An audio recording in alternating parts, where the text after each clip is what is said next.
Welcome to the Know Before They Grow podcast. Today, our team will have a brief discussion on the topic of paternity establishment in America. It should be an interesting conversation. Let's get started. Hey everyone, and welcome back. Today we're going deep, and I mean deep, into the world of paternity. Paternity establishment, that's right. Now, I'll be honest, when we first started digging into this, I thought, okay, how complex can this really be? Right? But wow, was I wrong? It's like everyone knows it's important, but there are so many ways to go about it. It is important. And you're right. There are a lot more paths than most people realize. So think of this deep dive, like, I don't know, maybe choosing the adventure of legal fatherhood, except, way higher stakes than just deciding which spooky path to take in the woods and Potentially life-changing consequences. exactly. And you know what? Speaking of consequences, I think the biggest takeaway for me from all the research he sent was just how crucial establishing paternity really is. Absolutely. And it's about so much more than just legal recognition, although that is, of course, incredibly significant. Totally. It's about the child's well-being, their rights, their future. You're hitting on something so important there. It's not just a box to tick. This is real life consequences for everyone involved. In fact, one of the articles you shared talked about a case where a young man needed a kidney transplant. Oh, right. And because his biological father had not been legally established, they could not access his medical history. Exactly. And that information could have made all the difference. It underscores just how crucial it is to understand the how-tos and the whys of paternity establishment. Because like you said earlier, there are options and each one has its own implications. So true. So for someone listening right now thinking, okay, I'm convinced this is important, where do I even begin? What's the fastest, most straightforward way to establish paternity? Well, it depends. If both parents are in agreement, voluntary acknowledgement is often the simplest route. That sounds pretty self-explanatory. It really is. Both parents sign a legal document acknowledging the father's paternity. No court involvement.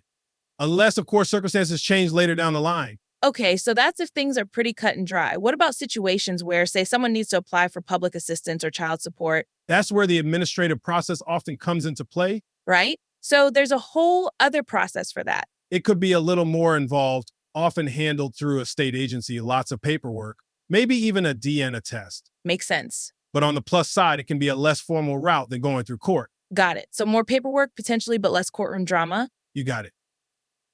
Okay, so we've covered voluntary acknowledgement, administrative processes, but what if things aren't so simple? Like, what if there's a disagreement about who the father is? That's when things can get a bit more complicated. And that's typically when a court order would be necessary. Okay, so that's the path less traveled. Hopefully, It's usually the path taken when there are disputes over paternity, maybe between the parents themselves or if another individual is contesting the presumed fatherhood. and I'm guessing that's where things can. Get, messy Messy is a good word for it. and expensive and often emotionally draining for everyone involved. Exactly.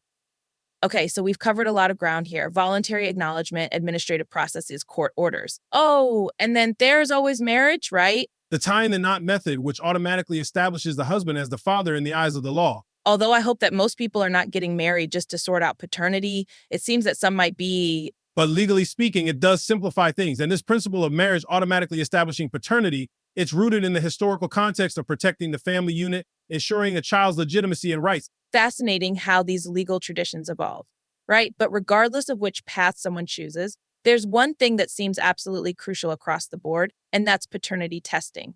100%.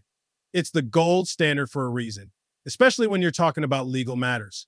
You need results that hold up in court. And that's where AABB accreditation comes in, right? Exactly. For those of us who aren't scientists, can you break down why this AABB accreditation is so essential? Of course, the AABB is formerly known as the American Association of Blood Banks. As a global watchdog for labs that do this kind of testing, when a lab has AABB accreditation, it means they're meeting super strict standards. Accuracy, reliability, how they handle the DNA samples, the whole 9 yards. So it's like a seal of approval that says these results are legit, no questions asked. Precisely. It ensures the results hold up even in a courtroom setting. Speaking of helpful resources, in our research, we reached out to the knowledgeable DNA relationship testing consultants at IDTo. They are a leading provider for DNA testing services. Yeah, they popped up quite a bit. Seems like they offer guidance, can even help with scheduling of your DNA testing appointment. They could be a really valuable resource for anyone listening who's feeling a little lost about the testing process. I totally agree. And get this, they have a phone number you can call. How convenient is that? The number, which everyone listening might want to write down, is 877-680-5800. It's great to have that kind of support because let's be real, we're talking about legal processes, peace of mind issues, and scientific testing. It can feel very clinical, And it's easy to lose sight of the fact that at the heart of all this are real people, real families, and real emotions. So true. And I think that's what we always want to bring it back to. At the end of the day, establishing paternity, it's about so much more than just legal documents. It's about ensuring clarity, rights, and a sense of belonging for both the child and their father. Could not have said it better myself. So, as we wrap up this deep dive, it makes you wonder, right? With all the advancements we're seeing, especially with these at home DNA kits becoming so readily available. Oh, absolutely. That's a whole other conversation right there. I know it really makes you think, how is that going to impact the future of establishing paternity? It's definitely something to keep an eye on. Absolutely. How will legislation and our social understanding of family adapt to these changes? So much to consider for sure. But one thing's for certain, whether it's through the courts or advancements in DNA technology, establishing paternity is crucial and it's not going anywhere. Couldn't agree more. It's fundamental. Well, on that note, we'll wrap up this deep dive. As always, keep those questions coming. And until next time, stay curious out there. Thank you for tuning in to another episode of the Know Before They Grow podcast. Please make sure to subscribe to this YouTube channel. If you need reliable paternity testing services, don't hesitate to contact IDTo at 877-680-5800 or click the link in the description to visit them online today. Thank you again for listening. Take care.